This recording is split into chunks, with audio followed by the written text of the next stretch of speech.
علیکم ورحمۃ اللہ وبرکاتہ۔ مولانا محمد الیاس گمن حفظہ اللہ تعالیٰ کا قیمتی جملہ قرآن پاک کے بارے میں فرمایا کہ قرآن پاک کو قرآن کیوں کہتے ہیں؟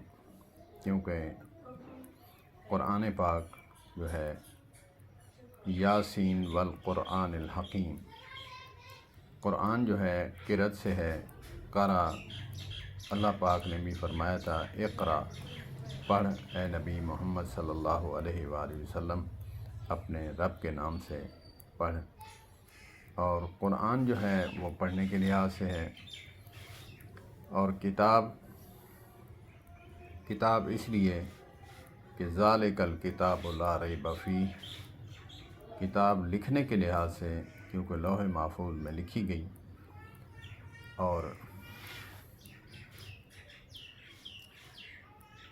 کلام اللہ پاک نے تکلم فرمایا، اللہ پاک نے اپنی زبان مبارک سے کلمات ادا فرمائے، اسی لیے اسے کلام کہتے ہیں۔ قرآن پاک پڑھنے کے لحاظ سے، کتاب اللہ لکھنے کے لحاظ سے، اور کلام اللہ بولنے کے لحاظ سے۔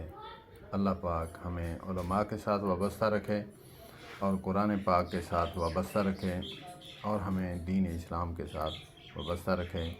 مولانا محمد الیاس گمن حفظہ اللہ تعالیٰ، اللہ آپ کو بھی صحت والی لمبی زندگی عطا فرمائے، اور شرور شیطان اور شر شیطان شر انسان سے محفوظ فرمائے۔